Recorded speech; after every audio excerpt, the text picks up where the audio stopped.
In the early 2000s, New York hip-hop stood at a crossroads. The sound, the style, and the direction of the culture were evolving. On one side, you had the polished, chart-dominating movement led by Irv Gotti through Murder Inc. Records. Their formula blended rap verses with melodic R. Behind the scenes, Murder Inc. operated like a tight creative circle. Producers, writers, executives, all aligned around a focused sonic identity. What many people didn't know was how intentional that brand was. The melodies weren't accidental. The collaborations weren't random. It was strategic positioning aimed at expanding hip-hop's reach into mainstream radio without losing urban authenticity. At the same time, another movement was forming in Queens. 50 Cent had built underground momentum through mixtapes that circulated heavily in the streets and online forums. His tone was different, less melodic, more direct. Around him grew G-Unit, including Lloyd Banks and Tony Yayo. Their sound represented grit, raw storytelling, and competitive lyricism. What most casual fans didn't realize is that this wasn't just artist versus artist. It was two completely different business philosophies. Murder Inc. focused on radio dominance and crossover appeal. G-Unit leaned into mixtape culture and street credibility, using underground buzz as leverage before major label momentum. The tension wasn't instant. It built gradually through interviews, competitive energy, and positioning in the industry. New York has always been competitive, and in that era, being the face of the city meant everything. Two movements. One spotlight. And only one could define the next chapter of mainstream hip-hop. As G-Unit's mixtapes gained traction, something powerful was happening behind the scenes. Mixtape culture was becoming a marketing engine. Instead of waiting for radio approval, artists could build direct audience loyalty through raw distribution channels. This strategy changed leverage in the industry. When 50 Cent partnered with Eminem and Dr. Dre, the momentum multiplied. It wasn't just co-signing, it was alignment with established global brands. That partnership amplified visibility at a time when Murder Inc. already had strong radio presence.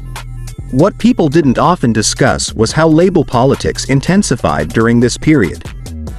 Competition for radio slots, magazine covers, award show performances. These were limited spaces. When one camp advanced, the other felt pressure to protect its position. Interviews from that era show how media also played a role. Sound bites were highlighted. Headlines were amplified. Rivalries sell attention, and attention drives revenue. The industry understands that. Another overlooked detail is how this rivalry coincided with major changes in music consumption. File-sharing platforms, early online forums, and DVD street documentaries were influencing public perception. Fans weren't just listening, they were choosing sides emotionally. This wasn't just lyrical competition. It was branding strategy. It was image control. It was navigating fame during a time when hip-hop was becoming the dominant global genre. As G-Unit's debut album achieved massive commercial success, the balance of visibility shifted. Meanwhile, external legal and business challenges surrounding Murder Inc. added complexity to their operations, something that influenced momentum but is often oversimplified in public narratives. The rivalry wasn't just about artists. It was about timing, strategy, and adaptation to a changing industry. Looking back, this rivalry represents more than headlines. It symbolizes a turning point in hip-hop's business model. Murder Inc. proved that rap and melody could dominate mainstream charts consistently. G-Unit demonstrated the power of underground momentum transitioning into global success. One lesser-known detail is how both camps influenced branding for future artists. The importance of team identity, logo recognition, clothing lines, and cohesive imagery became even more emphasized during this era. G-Unit's branding strategy, from mixtapes to merchandise, became a blueprint for independent marketing. Meanwhile, Murder Inc.'s polished production and crossover formula helped solidify hip-hop's commercial viability in broader markets. That blend of rap and R. Both movements contributed to hip-hop's growth in different ways. The competition pushed creativity. It forced innovation. It raised the stakes. And in the end, the culture won.